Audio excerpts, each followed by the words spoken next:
Amina's eyes widened when she saw him leaning towards her, and instinctively she put a hand over her lips. "Coward," Prince Malik muttered, buckling her seatbelt for her before settling back into his seat.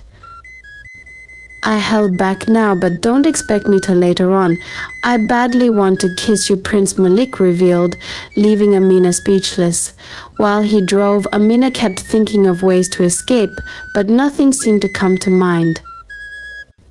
Her purse was in the back seat with her other things, and if she reached for her phone, this psycho would notice and might try to hurt her. The car halted in front of a big building, and Prince Malik got out to open her door. "Where are we?" "A gaming company," he replied, taking hold of her hand. "Where are you going? Can't you see it's night? You can come back tomorrow, or we'll be seen as trespassers and thrown in jail." "I don't want to go to jail," Amina said. "I've been meaning to ask you this. Do you really not know who I am?" Malik asked softly. "I do know who you are. You're a patient who ran away from the psychiatric ward. If you allow me, I'll help you contact the doctor in charge," Amina said, which made him laugh. A beauty with a sense of humor. "I like it," he said, taking hold of her hand to walk into the company. Amina's protests for him to leave were ignored as they both took the lift to the 8th floor. He took her into an office with the title CEO on the door. "Sit here. There are some important documents I need to go through," he said, and for the next half hour Amina sat still watching him work. "Seeing me at work makes me look different from the crazy man you think I am, right?" he asked, knowing she was staring at him. "You're still a crazy man in my eyes," Amina said as he closed the file he had been working on. "What if I told you this company is mine?" he asked. "That's hard for me to believe," Amina said, watching him approach her. "Aren't you interested to know about me?" "I'm quite interested to know about you." "Your name is still unknown to me," Malik said. "Just as yours is to me, and I prefer we leave it that way. Can you let me go now? My family will be worried if I don't return soon. If I let you leave, will we ever see each other again?" Malik asked. "That depends on how fate takes us." "So you believe in fate?" "I believe in fate, destiny, and everything," Amina replied. "Then let's leave things to fate. If we meet again, it's certain that we're destined to be." "And if we don't?" Amina asked quickly. "I'll let you be as you wish, but I'm certain we'll meet again. And when that happens, put it in your head that I will stop at nothing to make you mine," he said with emotion, making Amina shiver a little. "I want to leave," Amina said, turning for the door, but he grabbed her arm and pulled her into his embrace. "At least a kiss until we meet again," he said softly, leaning towards her, but Amina moved her face, making his lips graze her cheek. "Fine then. I'll take that as a no for now, but I know I'll get my chance again, and when that day comes, you won't be able to escape. Leave before I change my mind and keep you with me," he said, turning his back on her, and immediately Amina dashed towards the elevator, which whisked her downstairs and out of his life. "Dinner's ready," Lebo called to her brother Abioi as she arranged their utensils on the table. The door to a room opened, and a man in a wheelchair wheeled himself toward the table. "I prepared your favorite," Lebo said to her brother. "You shouldn't have," Abioi said, his tone dry and devoid of feeling. "Just eat up. I don't want us to argue," Lebo said, taking her seat. Amina was here earlier, and she wanted to see you," Lebo added softly. "Did you give her the message that I never want to see her again?" Abioi asked coldly. "I couldn't do it. I know what you're going through is hard, but Amina wants to stay by your side regardless of..." Abioi's fist hitting the table cut off whatever Lebo was about to say. "Just do what I say, Lebo. Keeping Amina away is the best thing for her and for me. This accident took everything from me, and I won't let her be saddled with me for the rest of her life. She deserves someone better, not a cripple, Abioi said, his eyes brimming with tears. He did what? Zuri shrieked, earning the attention of the other customers. Keep it down. You being here already has a lot of eyes on you. Don't make it worse, Amina cautioned her friend, who nodded in response. I'm sorry, but what you just said is crazy. I didn't believe it either when it all happened, but after sleeping on it, I realized it was real. I did meet the psycho after all, Amina muttered. On your first meeting, he asked you to marry him? Gosh, that's so romantic. Zuri gushed. Romantic, my foot. It was a nightmare. You should have seen how scared I was, Amina said, remembering the incident from the other night. It can't possibly be that bad. You met a guy who fell for you on the first day, and he even proposed marriage. I say you should go out there and confidently tell him you'll marry him, Zuri teased. That's not funny. But I'm not trying to be funny, you know you need to. If you're going to tell me to move on from Sekou, I advise you to stop, Amina said, cutting her off. But you two have broken up. He broke up with me, I didn't, Amina corrected. So what? Do you intend to keep waiting for him? That's exactly what I intend to do. Amina, I know you love Sekou, I was a witness to your love, but it's time for you to move on. I think that's what Sekou wants, which is why he broke things off, Zuri said gently. Sekou is only blinded by what happened.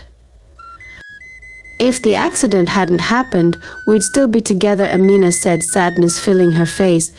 Do you still think Sekou loves you? Zuri asked. He does. Sekou loves me, and I know that. But I don't know why he insists on pushing me away. Maybe it's because of his situation. Sekou doesn't have a situation. I loved him before the accident, and I still love him even with him in a wheelchair. If only he would give me the chance to tell him this. Should I talk to him for you? Zuri offered. You will? Thanks a lot. I really appreciate it, Amina said, taking hold of her friend's hand. I've been so caught up in my own story that I forgot to ask about yours. How did your trip go with Sisa? Amina asked, sipping her tea. Terrible. The guy turned out to be a pig. Can you believe he has 3 girlfriends and planned on making me the 4th? Didn't I tell you? You did, but stupid me didn't realize it. I've made the decision to stay away from men and focus on my career from now on. Really? But I thought you said you wouldn't stop until you found the love of your life. Amina teased her friend. That's over. I intend to be a nun from now on, Zuri said, making Amina laugh. I heard what happened last night, Your Highness. Why didn't you let your guards go with you? Abioye, Prince Malik's right-hand man, asked as Malik shot an arrow, hitting the target perfectly. I had somewhere to go, Malik replied, taking another arrow and placing it on his bow. But you shouldn't have gone alone. Have you forgotten what happened 3 months ago? Abioye pressed, causing Malik to put the bow and arrow aside. Of course I haven't forgotten. How could I forget that I almost died 3 months ago? Malik said, recalling the day he received the call that his car had exploded downtown. It had been shocking news for him, as he'd planned to use the car that day, but someone else had taken it and been severely injured. What happened to the man who drove my car that day? Malik asked. From what I heard, he's confined to a wheelchair for the rest of his life, Abioye replied. That's terrible, Malik said softly. It is, which is why I want you to be safe. What if it had been you in the car? There are many enemies looking for the chance to hurt you, Abioye warned him. I know, and their threats will keep coming since I'll be taking over the throne soon. That's why you need to have your guards with you at all times.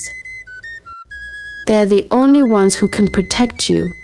I'll keep that in mind next time, Malik replied, picking up his bow and arrow once again. Next time? Why do I feel like you won't keep it in mind at all, Your Highness? Let's discard this topic and focus on the real issue. What's my sister up to? Malik asked, referring to Cecilia. I find her actions suspicious. She brought in 2 of her female friends, and they're currently with the Queen having a discussion, Abioi informed him. What's that witch up to now? Malik muttered, knowing that everything his sister did was to ruin his reputation and make him look bad in front of their mother. The Queen. Cecilia had always made it clear to Malik that she coveted the throne and wanted to be crowned the next ruler. The car accident 3 months ago had something to do with her, though they had no evidence against her, Malik thought. From my point of view, I think those girls are potential candidates to be your wife, Abioi said, jolting him out of his thoughts. My what? Rumor has it that you're single. It must have worried the Queen, which is why she had 2 of Her Highness friends come over. I'm pretty sure they'll try to pair you with one of them during the gala party, Abioi told him. Then we've got to find her before that happens. Who are we going to find? Abioi asked. My bride. She's the woman I chose for myself, the one I intend to marry, Malik declared. Is she the girl you left with last night? Abioi asked. Yes, but the thing is, I know nothing about her. And from now on, I want you to do everything you can to find my woman, Malik ordered. The insistent ringing of the doorbell annoyed Lebo, and when she finally answered, she was even more annoyed to find a strange lady standing there looking like a peacock in her blue and green outfit with a touch of feathers on her head. Don't ask for an autograph. I'm not in the mood for it, Zuri said, making Lebo scoff. Aren't you going to invite me in, or are you so dumbstruck by my beauty that it's left you speechless? Zuri asked, and that made Lebo scoff again. Your beauty isn't one to leave someone speechless. Instead, it makes one wonder which part of the zoo you escaped from, because seeing your outfit, it's obvious that you're one of those peacocks roaming around. If you want, I can give them a call for you, Lebo said, earning Zuri's anger. A peacock? How dare you? Do you know who I am? Zuri yelled at her. I don't know, and I have no intention of finding out. Kindly do me a favor, and who's there, Lebo? Amina's voice came from inside. It's no one. It's me, Zuri. I want to speak to you, Amina, Zuri said quickly. Let her in, Lebo, Amina instructed, and slowly, Lebo stepped back to let Zuri in. Zuri gave her a condescending look before making her way inside. Oh, Amina, it's so good to see you again, Zuri cooed, giving her a hug. It's been so long. I heard you've been busy with work. I have, which is why I haven't been here to see you after the accident. Hope you forgive me. Zuri said, taking a seat. There's nothing to forgive. I know how hard it is for you as an actress. You barely have time for yourself, Kwame told me. Amina trailed off at the mention of Kwame's name. Would you like something to drink? Lebo asked, breaking the silence between them. Coffee, and make it black. I need to watch my weight, Zuri said like a command. I'll have coffee too, thanks, Lebo, Amina added as Lebo headed to the kitchen. Lebo? Is that your sister? Zuri asked. Yes, don't you remember her? You met her during our college graduation ceremony, Amina said. Oh, I remember now. Back then, she had braces and glasses, but she's completely different now, Zuri said, preferring the new version of Lebo to the past one. So what brings you here? I know you didn't just come to check on me, and don't you dare lie. You might be able to fool others with your acting skills, but you can't fool me, Amina warned. Fine, I came on Kwame's behalf. Why are you ghosting him? The poor guy is sad and he loves you, Amina. Zuri told her. Kwame will be better off without me. Why? Is it because of the situation you're in? What other reason could there be? It's because of my situation. I don't want him to be miserable with me. I doubt that. Kwame loves you and... Don't try to change my mind on this, Zuri. I'm no longer the right woman for Kwame, and I believe that soon enough he'll find the right woman for him. And what about you? What will you do if that happens? I'll be rooting for him, whoever it may be. Amina said, a sad smile crossing her face. I can't believe this is happening. I thought you two would spend the rest of your lives together, if only the accident hadn't happened. Yeah, if only it didn't happen, Amina said, a bitter look crossing her face. Yes, Your Highness. As soon as Zuri returned to the boutique where she works alongside other designers, she was summoned to the boss's office. Come in, Aurora, Zuri's boss called from inside. You called for me? Zuri asked as she took the seat offered by her boss. I did, and that's because I have good news to share with you since you're my top designer and a shareholder in the fashion house. What's the news? I hope it's good. Zuri asked. Of course it is. We've been given the task of designing the clothes for the royal family to wear at an upcoming royal gala, Aurora announced with excitement. Really, but how on earth? The royal family always works with Blueville Fashion House. What made them switch to us? Zuri asked. Who cares? What matters is that we're being recognized and soon we'll be known worldwide for our unique dresses, Aurora said. But no buts. Shouldn't you be happy about this? I'm happy, but this royal family business makes me a bit wary, Zuri said softly. What's there to be wary about? We're going there tomorrow to show them the designs and take their measurements. And if we have time, we might as well check out some of the guards. I've heard the royal family has sexy male bodyguards, Aurora teased. Still trying to make your fantasy a reality? Zuri asked with a smile. Of course. You know how much I've been fantasizing about rolling in the hay with a sexy bodyguard, and now that I have the chance, I won't let it go to waste. You might meet someone there too, Aurora told her as they began to leave her office. Thanks, but I'm not interested. Don't say no yet. I have a feeling you're going to love the palace, especially the men there. Oh, have you seen the prince? Aurora asked. I haven't. He's a real hunk. He might turn out to be your type, Aurora said jokingly. Never in a million years. Never say never, my girl, Aurora said as she closed the door behind them.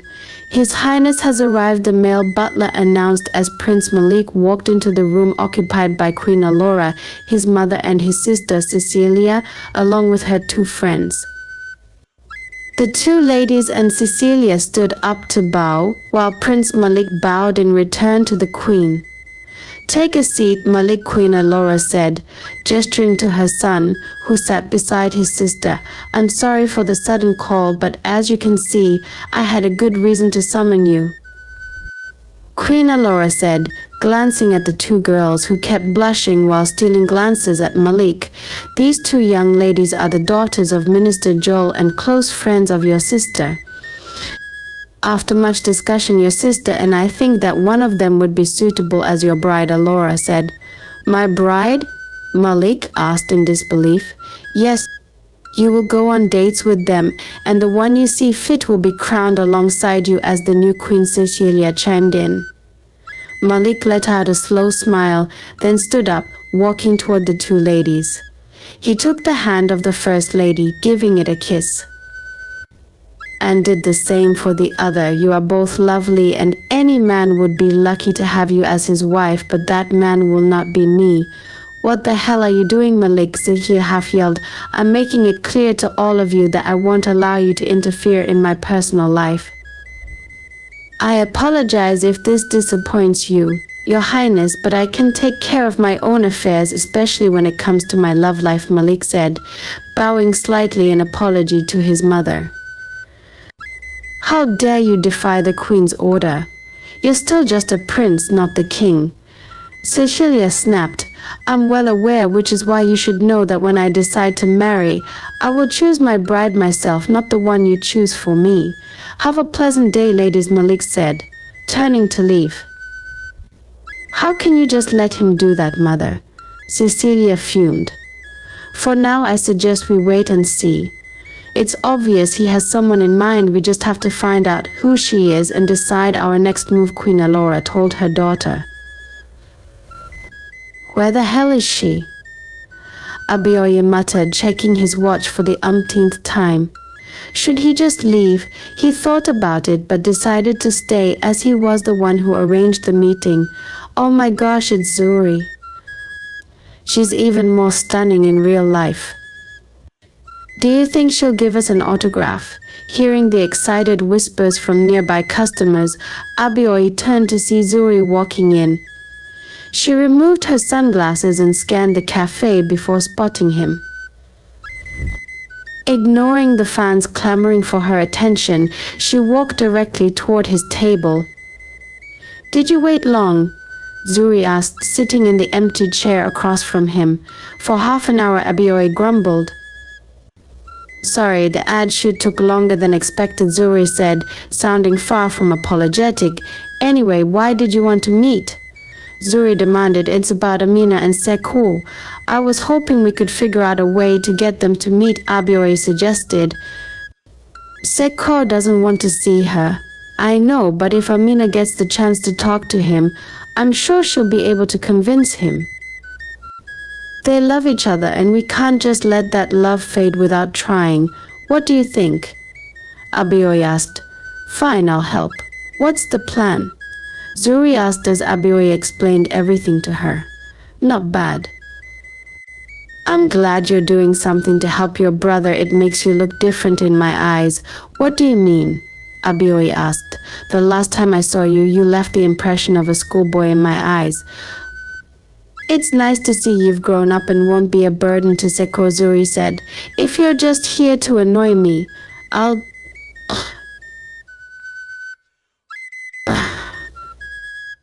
Oh, well. If it isn't the woman who stranded me on my yacht, a voice interrupted. Caesar approached their table. So is this the guy you left me for? He's just a boy, Caesar sneered. It's best you leave and don't cause a scene, Zuri warned him. Why? Afraid your fans might hear the truth. You didn't care about me when you walked out on our trip, Caesar spat bitterly. I left because you turned out to be a jerk.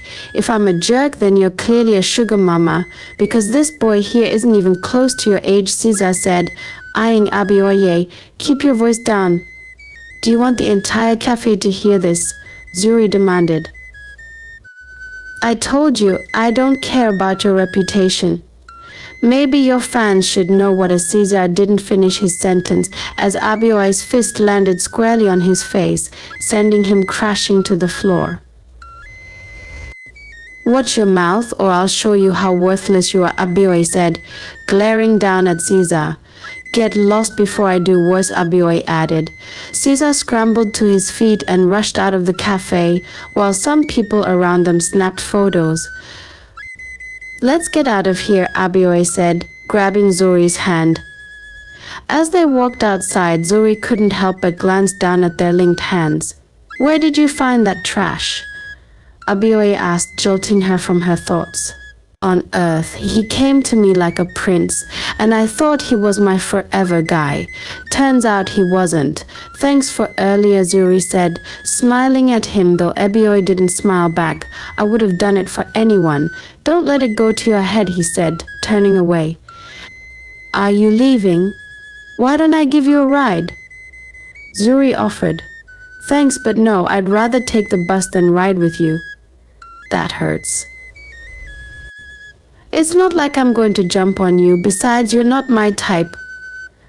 Good. I'm glad I'm not your type because you're definitely not mine. Let's meet again when we've got a plan for Amina and Sekou, Abioye said, rolling up his sleeves. Zuri couldn't help but notice his muscles and she couldn't stop thinking about them even as she drove back to her agency. Being a sugar mama to someone like him wouldn't be the worst thing. Zuri thought, a small smile playing on her lips.